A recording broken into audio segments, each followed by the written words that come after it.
আজ কেন আমায় সোহাগ মাখা ডাক ডাকে না? আজ কেন আমায়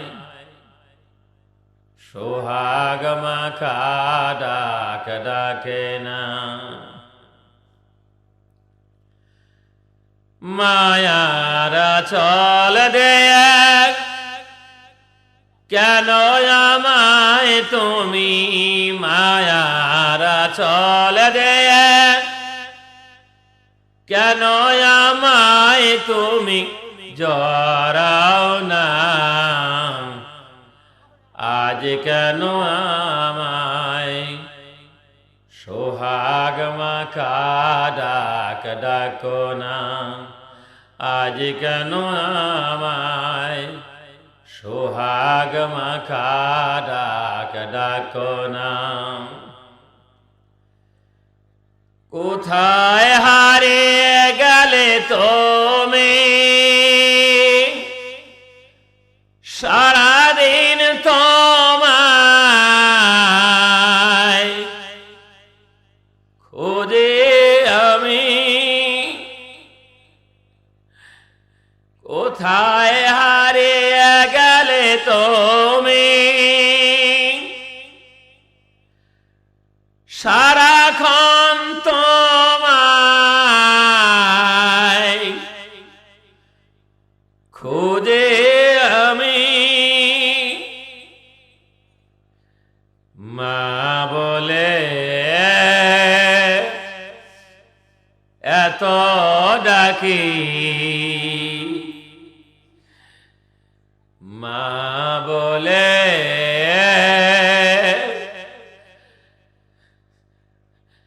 এত ডাকি, ডাকি শুনতে পাও না?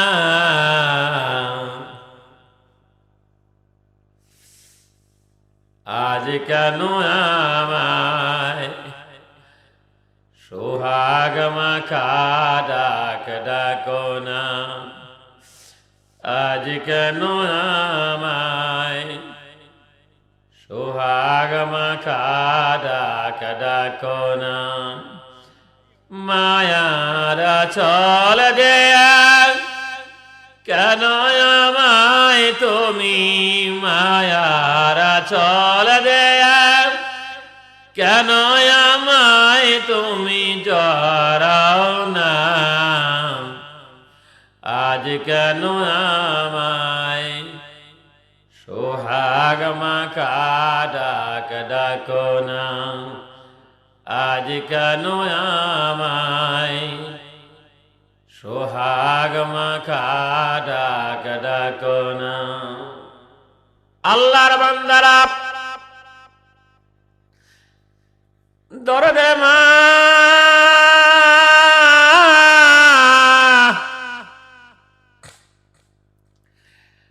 আমি আপনি অসুস্থ হলে মা আমার পাশে বসে থাকতে, মাথায় হাত বোলাইয়ে দিতে। অসুখের কারণে রাত্রিতে জেগে থাকতাম, আমার দরদের মায়ের চোখে ঘুম ছিল না। সন্তানের পাশে বসে দেখি মা সারা রাত জেগে থেকেছে, আর আল্লাহর দরবারে বলেছে, মাবুদ রে, আমার সন্তানকে তুমি ভালো করে দাও। নামাজ পড়ে মা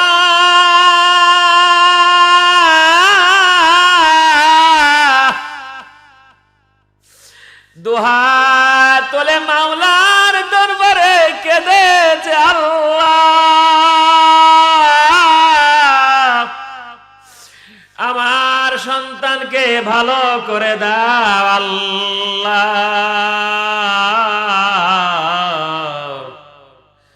আমার সন্তানকে তুমি ভালো করে দাও।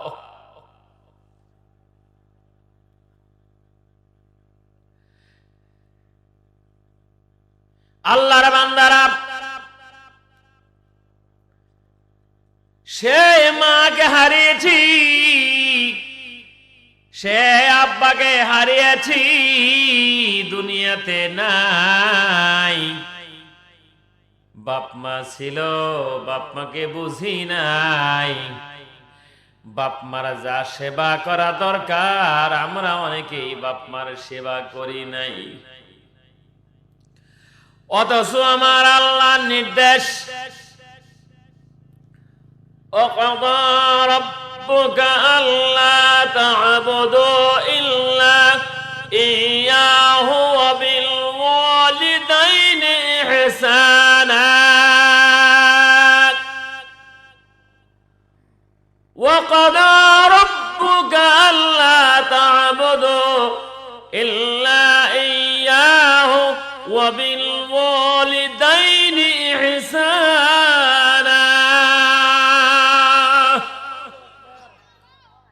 জোর হবেন আল্লাহু আকবার। আল্লাহ পাক বলেন, বান্দারে, তোমাদেরকে নির্দেশ করা হলো আল্লাহ ছাড়া কারো গোলামি করবে না, করবে না। গোলামি করতে হবে আল্লাহর। কার গোলামি করতে হবে? আরো জোরে বলেন, কার? আল্লাহর গোলামি করতে হবে। এরপরে হলো ওয়াবিল ওয়ালিদাইনি ইহসানা, বাপ মার সঙ্গে সদাচরণ করো, ভালো আচরণ করো, ভালো ব্যবহার করো। মাথায় ঝাঁকি দিয়ে কথা বলো না। বাপ মা একটা নির্দেশ করলে না শব্দ বলো না। আল্লাহ পাক ইহসান শব্দ বলেছেন। ইহসান শব্দের শাব্দিক অর্থ হলো দয়া করা। আল্লাহ পাক সন্তানদেরকে বলেছেন, সন্তানেরা রে, ও জগতের সন্তানেরা, পিতা মাতার প্রতি ইহসান করো, দয়া করো। কারণ হলো অন্যকে দেখে শিক্ষা নাও। তুমি বড় হয়েছ, তোমার সন্তানকে দেখে তুমি শিক্ষা নাও। তোমার সন্তান যখন ভূমিষ্ঠ হয়েছে,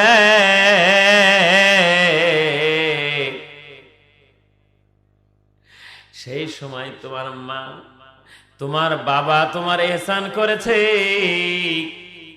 তোমার ভাষা কান্না ছাড়া আর কিছুই ছিল না। জন্মের পরে কান্না ছাড়া শিশুদের কোনো আর ভাষা থাকে না। কথা ঠিক না বলে? কথা ঠিক না বে? ঠিক। কান্না ছাড়া কোনো ভাষা নাই, কান্না ছাড়া কিছুই নাই। তোমার ক্ষুধা লেগেছে, তোমার ভাষা নাই, বলতেও শেখো নাই, ওই বয়সেও মনে তো হও নাই। তুমি কেঁদেছ, দুধ চাইতে পারো নাই, ডাক দিতে পারো নাই। তুমি কেঁদেছ, তোমার ক্ষুধা লেগেছে। দুনিয়ার কোনো মানুষ বুঝতে না পারলে তোমার দরদের মা তোমার ক্ষুধা লাগার ভাষা বুঝেছে, তোমার কান্নার ভাষা মা বুঝেছে। সংসারের কাজ ফেলে রেখে মা তোমার কাছে এসে তোমাকে কোলে নিয়ে এগালে ওগালে একটা চুমু দে, বুকে মুখ লাগাইয়ে দিয়েছে, তোমাকে তৃপ্তি সহকারে দুধ পান করেছে। এরপরে তুমি আর পান করতে চাও নাই। দরদের মা এগালে ওগালে চুমু দে, তোমাকে বিছানায় শুয়ে তোমার গালে আলতো ভাবে আঙ্গুল দিয়ে আঘাত করে তোমাকে তোমার মুখে হাসি ফুটাই মা আবার কাজে চলে গেছে।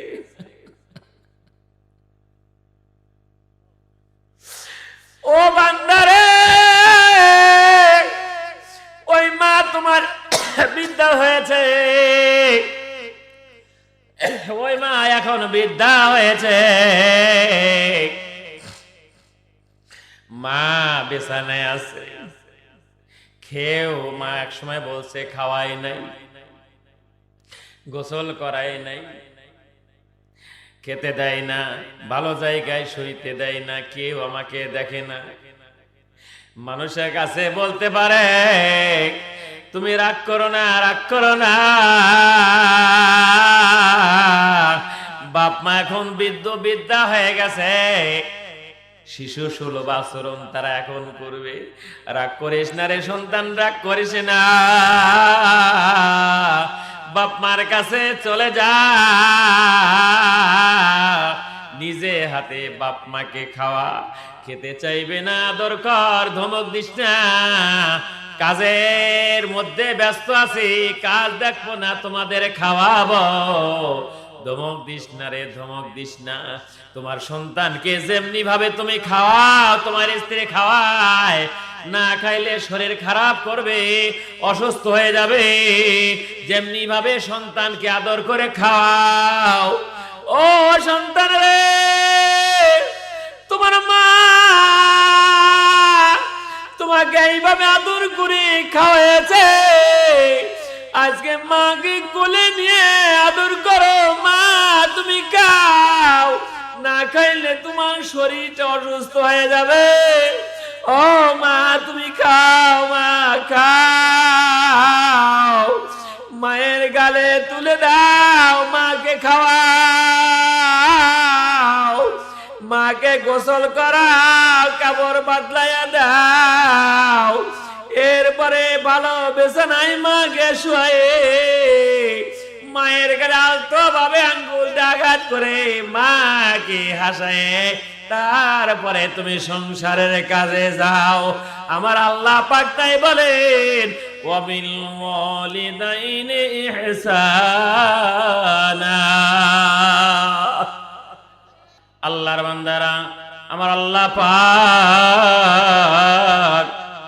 মা বাবার ব্যাপারে সূরা কাফের 15 নম্বর আয়াতে আল্লাহ পাক বলেন ওয়াসাইনাল ইহসানা বিওয়ালিদাইহি ইহসানা, ওয়াসাইনাল ইহসানা বিওয়ালিদাইহি ইহসানা। আল্লাহু আকবার। حملته أمه كرها ووضعته كرها। আল্লাহু আকবার। আমার আল্লাহ বলেন ও দুনিয়ার সন্তানেরা, তোমাদেরকে আমি আল্লাহ পাক নির্দেশ করছি, ওসিয়াত করছি, ওয়ার্ডার করছি, পিতামাতার সঙ্গে ইহসান করো, ভালো ব্যবহার করো, পিতা মাতার খেদমত করো, বাবার খেদমত করো, মায়ের সেবা করো, বিশেষ করে মমতাময়ী মাকে ভুলে যাইও না। কারণ হলো আমালাতুহু উম্মুহু কুরহা ওয়া ওয়াদাতুহু কুরহা, ওই মা তোমাকে পেটে বড় কষ্ট করে ধারণ করেছে। আহারে, যখন মায়ের পেটে ছিলাম, গর্ভবতী বিবির চেহারার দিকে তাকিয়ে আপনার একটু কি শিক্ষা হয় না? গভীর রাত্রিতে বিবিকে সঙ্গে করে আব্বা ঘুমিয়েছে, মা তো ঘুমিয়েছে। আমি আপনি পেটের মধ্যে সুস্থ থাকার শর্ত হলো নড়াচড়া করতে হবে, পা দিয়ে আঘাত করতে হবে, মাথা দিয়ে আঘাত করতে হবে। একটু খাবার বেশি হয়ে গেলে সহ্য হয় না, কত কষ্ট লাগে, পেটের ব্যথা শুরু হয়ে যায়। আমি আপনি মায়ের পেটে ছিলাম গভীর রজনীতে, আমি আপনি পা দিয়ে মাথা দিয়ে মায়ের পেটে আঘাত করেছি। ব্যথার কারণে গভীর ঘুমের মধ্যে মা ছিল, মায়ের ঘুম ভেঙে গেছে। পেটের ব্যথার কারণে মা আমার চোখের পানি ছেড়ে দিয়ে কাঁদছে। ওই চোখের গরম পানি আব্বার হাতে লেগেছে। জেগে দেখে বিবি কাঁদছে। বিবিরে, গভীর রাত তুমি ঘুমাও নাই কেন? তুমি কাঁদো, ঘুমাও না কেন? তোমার কি হয়েছে? আমার মা আব্বাকে বলেছে, স্বামী রে, তোমার সন্তান আমাকে ঘুমাতে দেয় না, পা দিয়ে মাথা দিয়ে আঘাত করছে, পেটের ব্যথার কারণে আমি ঘুমাতে পারি না।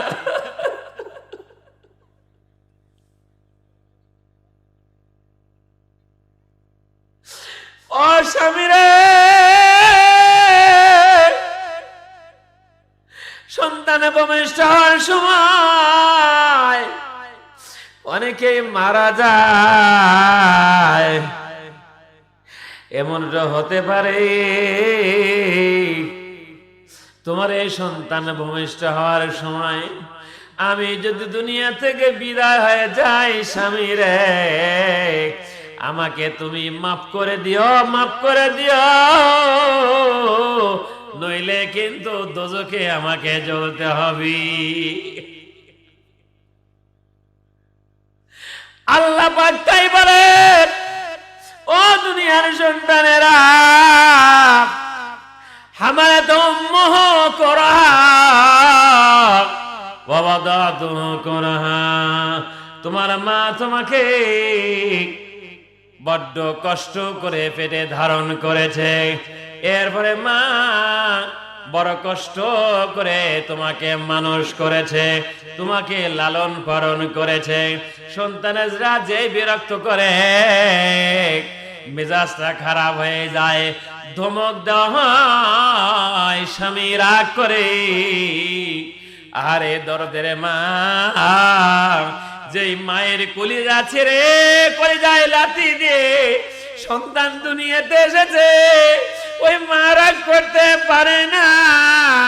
স্বামীকে বলে, স্বামী রে, ছেলে এত খিজি করে, আমি তো বিরক্ত হই না, রাগ করি না, আর ছেলের একটু যন্ত্রণা তোমার সহ্য হচ্ছে না, দাও আমার সন্তান আমার কাছে দাও। দরদের মা টান দিয়ে নিয়ে সন্তানকে গালে গলে চুমা দেয়, সন্তানকে বুকে জড়িয়ে ধরে, সেই হলেন আমার মা।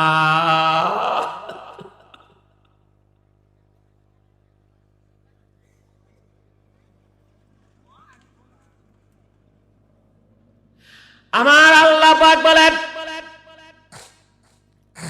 ও দুনিয়ার সন্তানেরা শোনো, ওয়াল ওয়ালিদাতু ইরদি'না আওলাদাহুন্না হাওলাইনি কামিলাইন।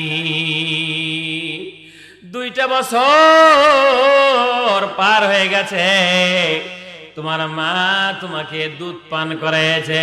অনেক সময় দেখা যায় অনেক মায়ের বুকে দুধ থাকে না, এমনি যতই দুধ দেওয়া হোক সন্তান খেতে চায় না। মায়ের বুকে দুধ থাকুক বা না থাকুক, মায়ের বুকের দুধ মুখে নিবে, টানবে, কামড়াবে। দুধ যখন বুকে পায় না, সন্তান তখন কামড়ে ধরে। কথা ঠিক নেবে ঠিক? সন্তান কামড়ে ধরে, দাঁতের কারণে কেটে যায়, এরপরে মা ছাড়ানোর জন্য কৌশল করে, কিন্তু যে যন্ত্রণা দেয়, যে আঘাতটা করে, সেই তুলনায় সন্তানের গায়ে মা আঘাত করে না। কারণ হলো মায়ের কলিজাটা ছিঁড়ে সন্তান এসেছে দুনিয়াতে। যদি সন্তানের গায়ে আঘাত করে, ওই আঘাতটা যেন আমার মায়ের গায়ে লাগে, এই হলো আমার দরদের মা।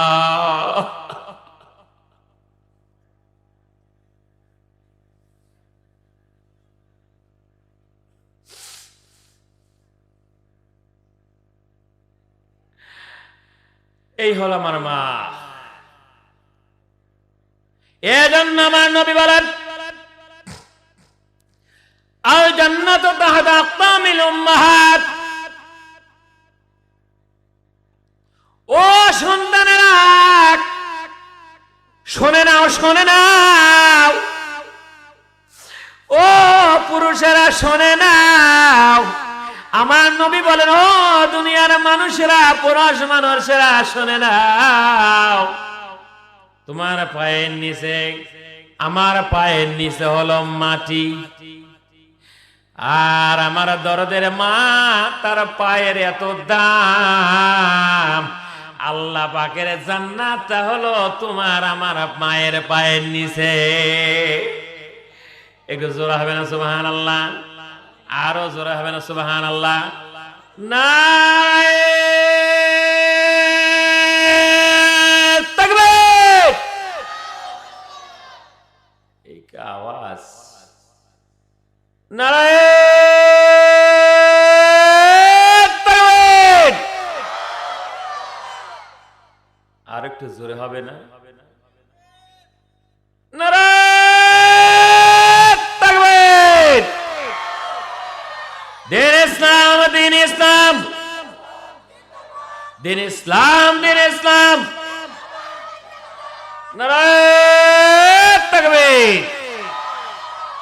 দরুদ শরীফের আল্লাহুম্মা সাল্লি আলা সাইয়্যিদিনা মাওলানা মুহাম্মদ ওয়া আলা আলি সাইয়্যিদিনা মাওলানা। আপনাদের কষ্ট হচ্ছে? আর একটু চলো, আর একবার দরুদ শরীফ পড়ি। আল্লাহুম্মা সাল্লি আলা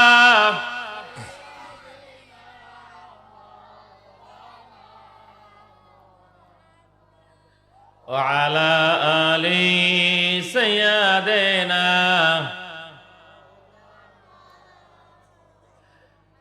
আজ কেন আমায় সোহাগ মাখা ডাক ডাকে না, আজ কেন আমায় সোহাগ মাখা ডাক ডাকে না। আল্লাহর বান্দারা, আমার আপনার মা এইভাবে কষ্ট করে মানুষ করেছে। আল্লাহ নবীর একজন সাহাবী আল্লাহ রাসূলের কাছে আসলেন। যা রাজুলুন ইলা রাসূলিল্লাহি সাল্লাল্লাহু আলাইহি সাল্লাম ফাকাল ইয়া রাসূলাল্লাহ মান আহাক্কুন নাস বিহুসনি সাহাবাতি। একজন লোক এসে আল্লাহর নবীকে এসে বলল, ইয়া রাসূলুল্লাহ, ইয়া হাবিবাল্লাহ হুজুর, দুনিয়ার অনেক মানুষ আছে, এই মানুষের মধ্যে কার হকটা সবচাইতে বেশি? আল্লাহর নবী বললেন, ক্বালা উম্মুকা, তোমার মায়ের হকটা বেশি। ক্বালা সুম্মা মান, এরপরে লোকটা বলল, ইয়া রাসূলুল্লাহ, এরপরে কে? আল্লাহর নবী বললেন, ক্বালা উম্মুকা। ক্বালা সুম্মা মান, ইয়া রাসূলুল্লাহ, ইয়া হাবিবাল্লাহ হুজুর, এরপরে কে? আল্লাহর নবী বললেন, ক্বালা উম্মুকা, এরপরে তোমার মা, মায়ের হকটা বেশি। তারপরে সুম্মা মান, ক্বালা সুম্মা মান, এরপর কে? ইয়া রাসূলুল্লাহ, আল্লাহর নবী বললেন, ক্বালা আবুকা, এরপরে তোমার পিতার হক। মায়ের কথা বললেন আল্লাহর নবী তিনবার, আর পিতার কথা বললেন আল্লাহর নবী একবার। মায়ের কথা কয়বার? জোরে বলেন কয়বার? মায়ের কথা তিনবার, আর পিতার কথা হলো একবার। কারণ হলো আমার আপনার মা আমাকে আপনাকে পেটে ধারণ করেছে, মায়ের পেটে লাথি দিয়ে আমি দুনিয়াতে এসেছি। আহারে,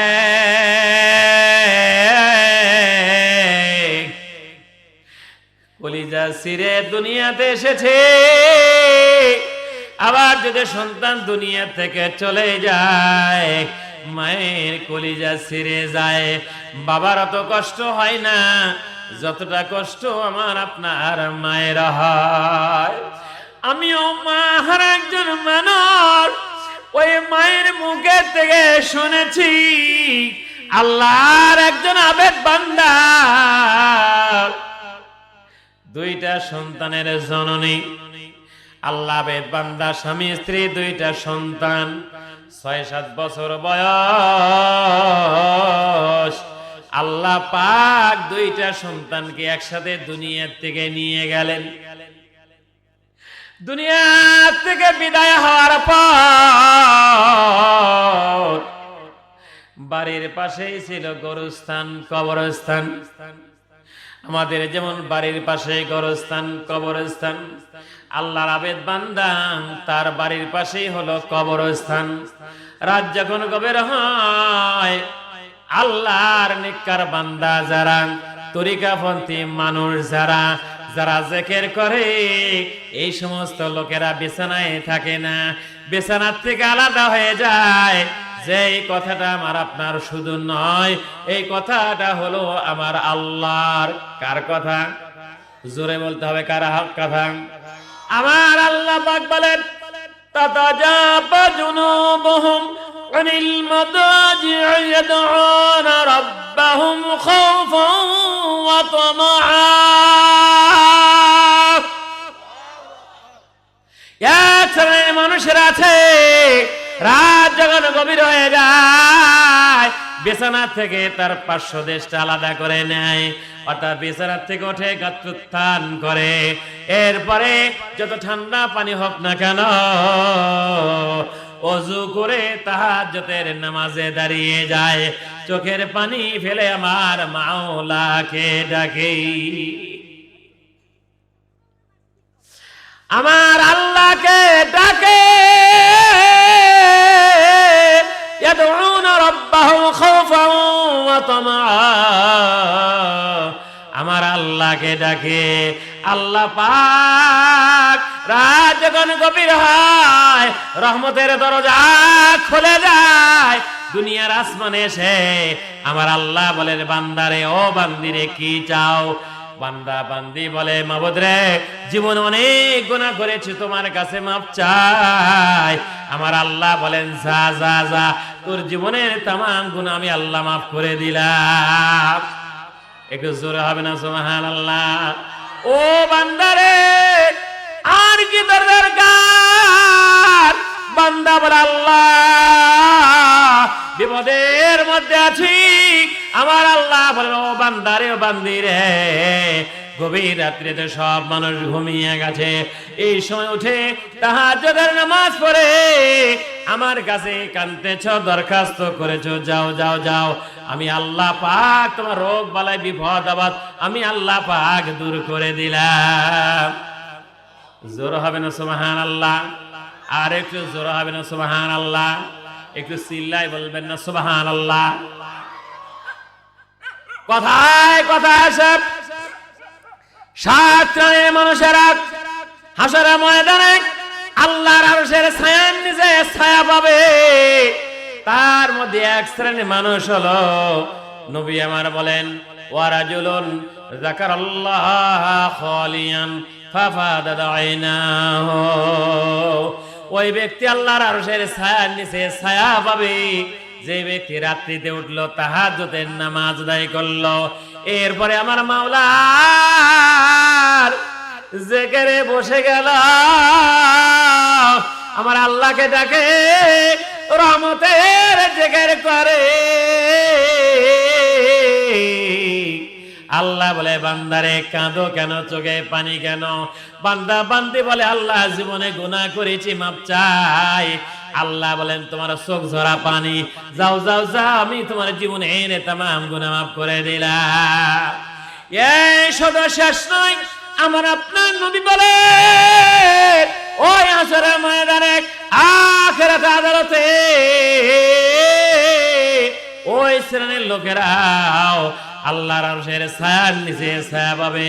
ওয়ারাজুলুন যাকারাল্লাহ খালিয়ান, নির্জনে গভীর রাত্রিতে আল্লাহকে যারা ডেকেছে, ফাফাদাত আইনাহু, আর গুদার কথা মনে করে কেঁদে কেঁদে চোখ বুক ভাসাইয়ে দিয়েছে। আমার নবী বলেন, এই শ্রেণীর মানুষেরাও আল্লাহ পাকের আরশের ছায়ার নিচে হাসরের ময়দানে ছায়া পাবে। বলবেন না সুবহানাল্লাহ? একটু জোর হবে না সুবহানাল্লাহ? আমরা সকলেই কি হাসরের ময়দানে আল্লাহর আরশের ছায়ার নিচে ছায়া চাই? হাত উঠে দেখাই তো চাই কি সকলেই? হাত নামান। মাংনাই চান না কিছু করার দরকার আছে? রাত জাগতে হবে, তাহাজ্জুদের নামাজ পড়তে হবে, আল্লাহর নামের জিকির করতে হবে। ফরজ নামাজই পড়ি না, তার আবার তাহাজ্জুদের নামাজ আবার জিকির করা। হুজুর বাদ থাক। এই কথা বলতেছিলাম, আল্লাহর আবেদ বান্দা রাত গভীর হয়ে গেলে এখন আর তাহাজ্জুদের নামাজ ঘরে পড়ে না, ঘর থেকে বের হয়ে যায়, আস্তে আস্তে চলে যায় কবরস্থানের কাছে। যে দুইটা সন্তানকে হারিয়েছে ওই দুইটা সন্তানকে নাম ধরে ডাক দেয়। কবর থেকে দুইটা সন্তান জান্নাতি পোশাক পরে উঠে আসে। জোরে হবে না সুবহানাল্লাহ? একটু চিৎকার দিয়ে বলবেন না সুবহানাল্লাহ? তারা উঠে আসে, পিতার সঙ্গে তাহাজ্জুদের নামাজ পড়ে। নামাজ যখন শেষ হয়ে যায়, ফজর আজান যখন পড়ে যায়, ওই সময় দুইটা সন্তান সালাম দিয়ে কবরে চলে যায়। আল্লাহর আবেদ বান্দা মসজিদে এসে ফজরের নামাজ আদায় করে ঘরে আসে। বিবি চিন্তা করে ব্যাপারে কি, দুইটা সন্তান মারা যাওয়ার পর স্বামী কেন ঘরে নামাজ পড়ে না? কোথায় তাহাজ্জুদের নামাজ পড়ে আমি আজকে দেখব। এইটা ভেবে স্বামী উঠেছে, ওযু করে রওনা দিয়েছে। বিবি নিরাপদ দূরত্বে দাঁড়িয়েছে, দেখে স্বামী বাড়ির বাইরে চলে গেল, আস্তে আস্তে কবরস্থানের দিকে চলে গেল। বিবি এইবার বেড়ার আড়ালে দাঁড়িয়ে রইল, দুইটা সন্তানকে ডাক দিল। দুইটা সন্তান জান্নাতি পোশাক পরে উঠে আসলো। মায়ের কলিজার দোষের আগুনটা দাউ দাউ করে জ্বলে উঠলো। আরে আমার দরদের মা, কলিজা ছেড়ে সন্তান দুইজন কবরে চলে গেছে। মা দুঃখিনী কেমন করে সহ্য করতে পারে? মা তখন জমিনে গড়াগড়ি দেয়।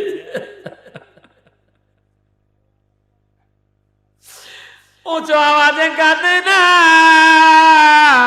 স্বামীর কাজের বিঘ্ন হবে, আর সের মালিক আল্লাহ বেজার হয়ে যাবে। এই জন্য দরদের মা জমিনে শুয়ে চোখের পানি ছেড়ে দেয়। সারা রাতে বসবাস করে কাঁদে, চোখের পানি দিয়ে মাটি ভিজাইয়া ফেলে। রাত যখন শেষ হয়ে যায়, তাহাজ্জুদের নামাজ শেষ হয়ে যায়, দুইটা সন্তান সালাম দিয়ে কবরে চলে যায়। স্বামী মসজিদে গিয়ে নামাজ পড়ে ঘরে ফেরে, দেখে বিবির চোখ ঝরা পানি, ক্লান্ত শরীর। বিবিরে কি হয়েছে? তুমি কি রাত্রিতে ঘুমাও নাই? আর তোমার চোখ ঝরা পানি কেন? চোখ কেন ফুলে গেছে? চোখ কেন লাল হয়ে গেছে? বিবি শুধু কাঁদে আর কাঁদে, আর রহস্যটা বলে না। এই করতে করতে আজকে ধরনের মা সারাটা দিন আর খায় নাই। দুইটা সন্তানের চেহারা চোখের সামনে ভাসছে, দরদের মায়ের আর খাওয়া আসছে না। রাত হয়ে গেছে, ওইভাবে মাও শুয়ে পড়েছে, ওই স্বামী শুয়ে পড়েছে। শুয়ে পড়ার পর মা তো ঘুমায় না। ও বিবিরে ঘুমাও না কেন? কি হয়েছে? আর বিবি বলে না। দুইটা সন্তান চোখের সামনে ভাসছে। স্বামী যথা সময়ে উঠে আবার ওযু করে রওনা দিয়েছে কবরস্থানের দিকে। বিবি ওই বিছানায় গড়াগড়ি দেয় আর কাঁদে। স্বামীকে কবরের কাছে গিয়ে দুইটা সন্তানকে ডাকে, বারবার ডাকে, সন্তানের আর উঠে আসে না। দীর্ঘ সময় পার হয়ে গেল, দুইজন সন্তান আর উঠে আসে না। কি হলো রে, সন্তান কেন, সন্তানটা কেন উঠে আসে না? অনেক সময় পার হয়ে গেল, সন্তানরা ডাকের সঙ্গে সঙ্গে কবর থেকে উঠেছে। কবরের বাইরে এসে দেখে কবরের চতুর্দিকে অথই পানি আর পানি, সমুদ্র হয়ে গেছে। এই সমুদ্র সাঁতরায় আব্বার কাছে আর যাওয়া যাবে না। দুইটা ভাই চিন্তা করে কি করা যায়, আমরা এখন কি করতে পারি? ও আল্লাহর ফেরেশতারা, তোমরা যে আমাদের খেদমতে আছো, বলো বলো কি হয়েছে? আমাদের এই কবরের চতুর্দিকে অথই পানি কেন? আমাদের কবর তো জান্নাতের বাগান। ফেরেশতারা বলছে, ও সন্তানেরা রে, জানা নাই জানা নাই, দেখো নাই দেখো নাই, গতকালকে তোমাদের দরদের মা তোমাদেরকে দেখে ফেলেছে। মা দুঃখিনী সারা রাত চোখের পানি দিয়ে মাটি ভিজাইয়ে দিয়েছে, বুক ভাসিয়ে দিয়েছে। তোমাদের মায়ের চোখের পানিতে তোমাদের কবরের চতুর্দিকে সমুদ্র হয়ে গেছে।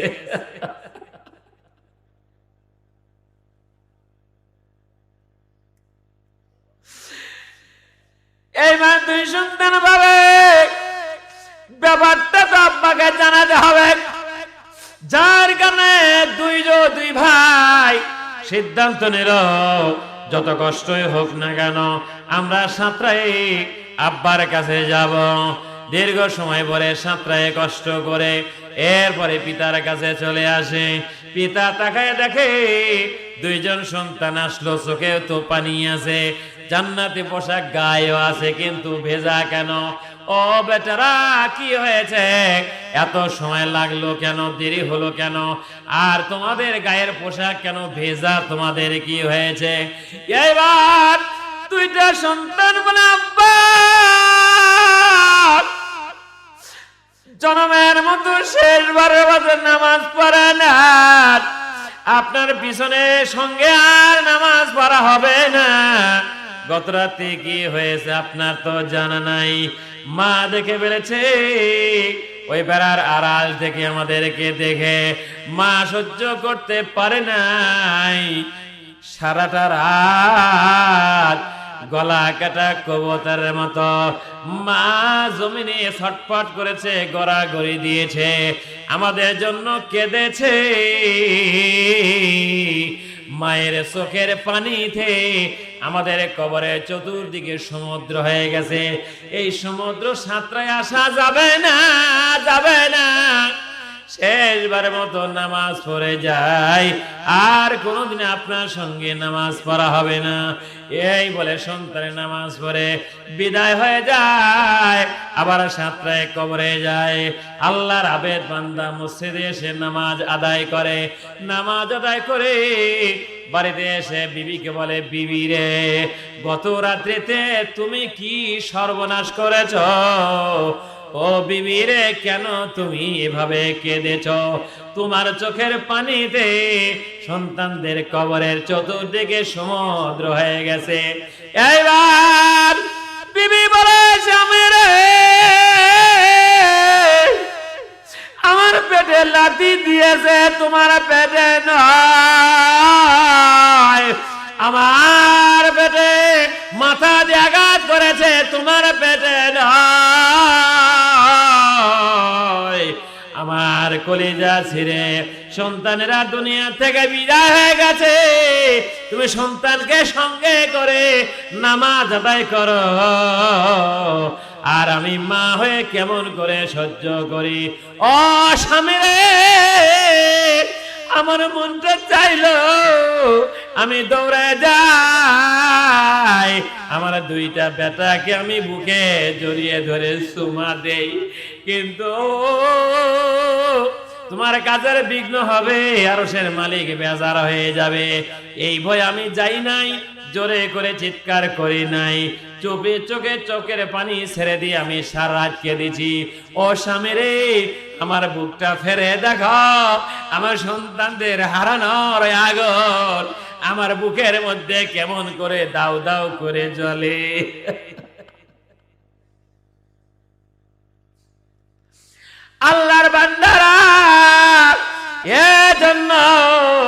আমার নবীজি মায়ের সেবা করার কথা বলেছেন 3 বার, আর পিতার কথা বলেছেন 1 বার। এই বাপ মা হারিয়ে গেলে এই নিয়ম তার পাওয়া যাবে না। বাপ মা হারিয়ে গেলে গ্যারান্টি যুক্ত দোয়া করার মতো লোক আমার আপনার থাকবেন। আল্লাহ নবী বলেন মুস্তাজাবুদ দাওয়াতে সালাসাতুন, দাওয়াতুল মাজলুম, দাওয়াতুল মুসাফির, দাওয়াতুল ওয়ালিদি আলা ওয়ালাদিহি। 3 জনের কথা বলেছেন আল্লাহ নবী। 3 শ্রেণীর মানুষের দোয়া গ্যারান্টি যুক্ত কবুল হয়। একটা হলো মাজলুম, যার উপর অন্যায়ভাবে জুলুম করা হয়। 2 নম্বর হলো মুসাফির, যার উপরে নামাজ কসর হয়। 3 নম্বর হলো পিতামাতার দোয়া আল্লাহর দরবারে কবুল হয়, আল্লাহর দরবারে কবুল হয়। আল্লাহ নবী বলেন 3 শ্রেণীর মানুষের দোয়া আল্লাহর দরবারে কবুল হয়। 1 নম্বর হলো মাজলুম, 2 নম্বর হলো মুসাফির, 3 নম্বর হলো বাপ মা। বাপ মার দোয়া আল্লাহর দরবারে কবুল হয়, গ্যারান্টি যুক্ত আল্লাহর দরবারে কবুল হবেই তো হবেই। আল্লাহ নবী মদিনায় আছেন, একজন মা সন্তানকে নিয়ে হিজরত করে মদিনায় যায়। মদিনায় যাওয়ার পর আল্লাহ নবী সাহাবীদেরকে বললেন, সাহাবীরা রে, মাকে মহিলাদের মধ্যে রাখো, আর এই যুবককে আহলে সুফফাদের মধ্যে রেখে দাও। 2 জায়গায় রাখা হলো। দেখা গেল এক সময় আল্লাহ নবীর কাছে সংবাদ আসলো, হুজুর আপনার নবীর অমুক সাহাবী, নাম হলো আলা ইবনুল হাজরামি, আলা ইবনুল হাজরামি মারা গেছে। আল্লাহ নবী বললেন, সাহাবীরা রে, এই সাহাবীর গোসল দাও, এর কাফন পরাও, জান্নাতুল বাকিতে কবর খনন করো, দাফনের কাজ করো, গোসল করাও, কাফন পরাও, আর মায়ের কাছে সংবাদ দাও তোমার ছেলে যুবক আলা ইবনুল হাজরামি মারা গেছে। মায়ের কাছে সংবাদ দেওয়া হলো, ও আলা ইবনুল হাজরামির মা, তোমার সন্তান মারা গেছে, তোমার সন্তান মরে গেছে। আলা ইবনুল হাজরামির মা বলে, ও আল্লাহর নবীর সাহাবীরা রে, আমার বেটা মারা যেতে পারে না। আমার বেটাকে যদি আল্লাহ পাক আমার বুকের থেকে নেন, তাহলে আমি মাকে বলে নিতে হবে। সুবহানাল্লাহ, সুবহানাল্লাহ, সুবহানাল্লাহ। আমি মাকে বলে নিতে হবে। এইবার আল্লাহ নবীর কাছে সংবাদ দেওয়া হলো, মায়ের বাসা, মায়ের বক্তব্য শোনানো হলো। সাহাবীরা বলেন, হুজুর মায়ের কাছে সংবাদ দিলাম, মা কিন্তু এই কথা বলে ফেলল, আল্লাহ যদি আমার সন্তানকে নেয়, আমি মাকে বলে দিতে হবে, আমার সন্তান মারা যেতে পারে না, আমার সন্তান মরতে পারে না। আল্লাহ নবী বললেন, সাহাবীরা রে, মাকে নিয়ে আসো সন্তানের কাছে। মা স্বচক্ষে এসে দেখো সন্তান জীবিত আছে কি মারা গেছে। এইবার মাকে গিয়ে সংবাদ দেয়, ও আলা ইবনুল হাজরামির মা, তুমি এসে দেখো স্বচক্ষে তোমার সন্তান মারা গেছে কি জীবিত আছে। এইবার মা চলে যায়, যাওয়ার পর দেখে আলা ইবনুল হাজরামি চাদরের নিচে আছে। বুঝতে বাকি রইল না সন্তানটা মারা গেছে। অমনি ভাবে মা আল্লাহকে ডাক দিয়ে বলে, ও আরশের মালিক আল্লাহ, ও হায়াত মউতের মালিক আল্লাহ, তোমার তোমার দিনের জন্য, তোমার নবীর জন্য, তোমার জন্য বাড়ি ঘর জমি জমা সব রেখে মক্কা ছেড়ে মদিনায় এসেছি। আমার সন্তান যদি চলে যায়, মক্কার মানুষেরা বলবে হিজরত করার কারণে, ইসলাম কবুল করার কারণে, বাপ দাদার ধর্ম ত্যাগ করার কারণে সন্তান দুনিয়া থেকে বিদায় গেছে, মারা গেছে। ও আল্লাহ, ওর যে মালিক আল্লাহ, তোমার কাছে আমার দরখাস্ত, তোমার নবী বলেছেন মায়ের দোয়া নাকি কবুল হয়। আমি মা হয়ে আমার সন্তানের জন্য দোয়া করি, তোমার কাছে দরখাস্ত করলাম, আমার বেটাকে, আমার বুকের বেটাকে আমার বুকে ফিরাইয়া দাও। এ দোয়া করে মা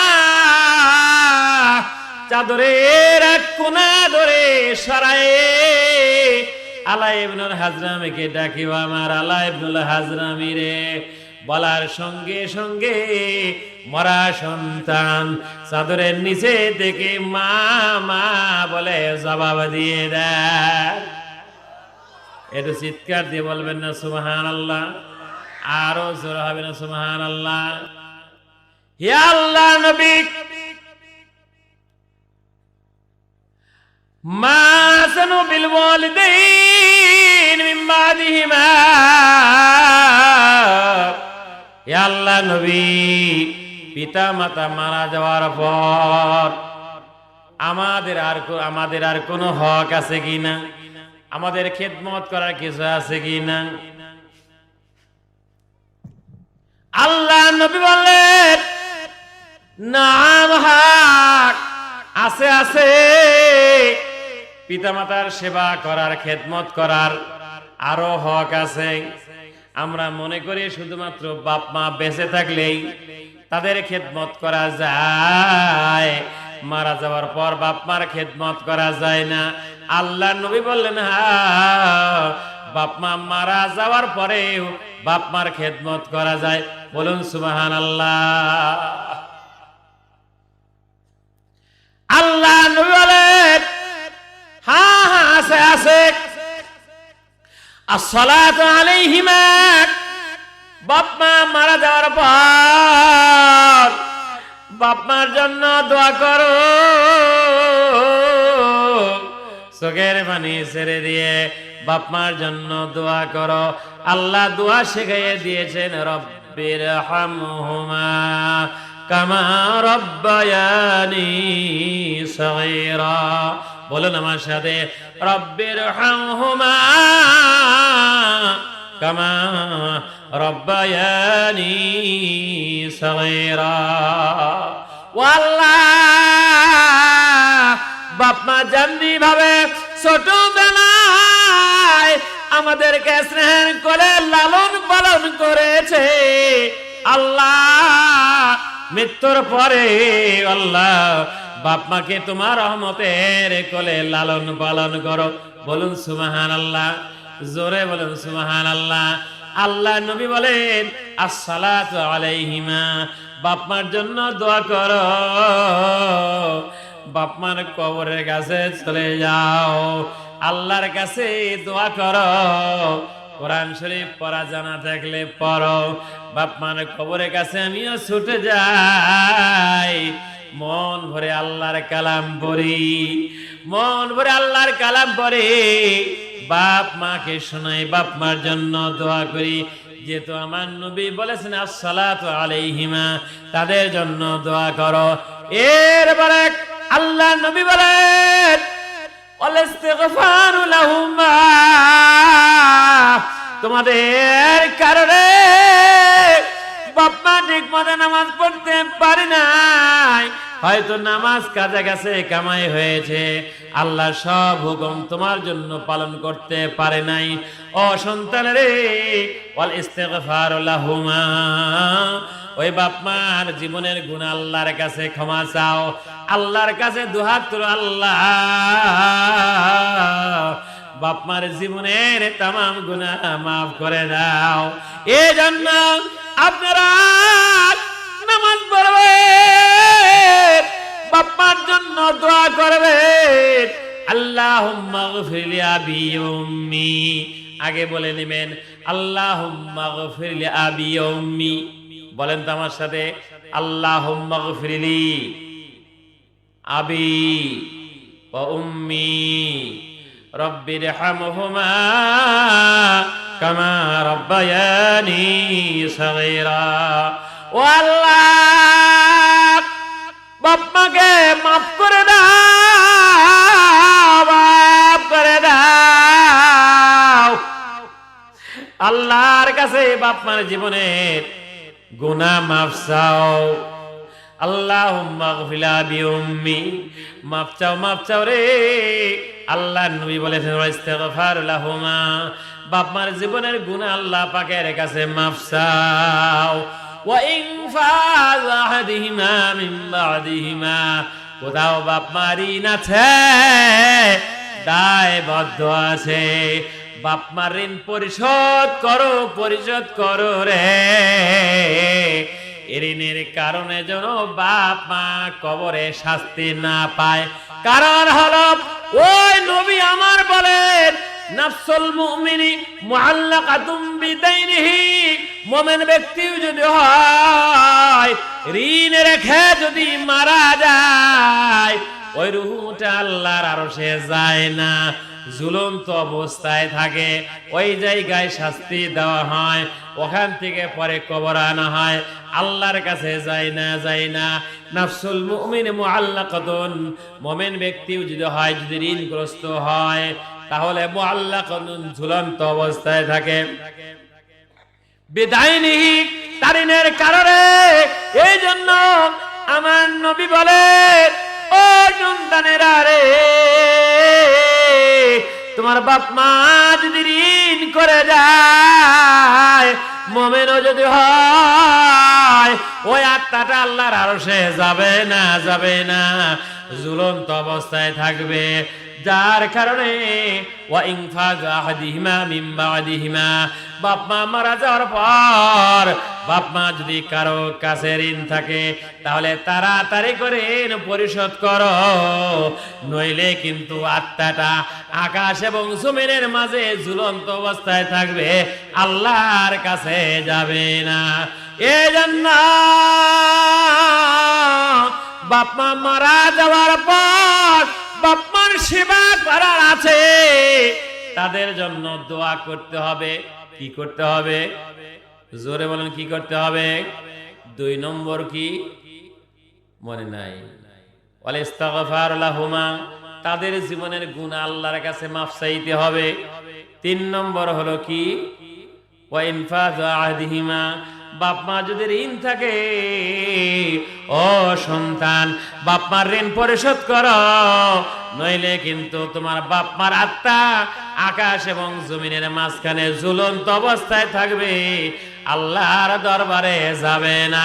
আল্লাহ পাক এই হাদিসের উপরে আমাদের সকলকে আমল করা তৌফিক দান করুন। সকলেই বলে আল্লাহুম্মা আমিন।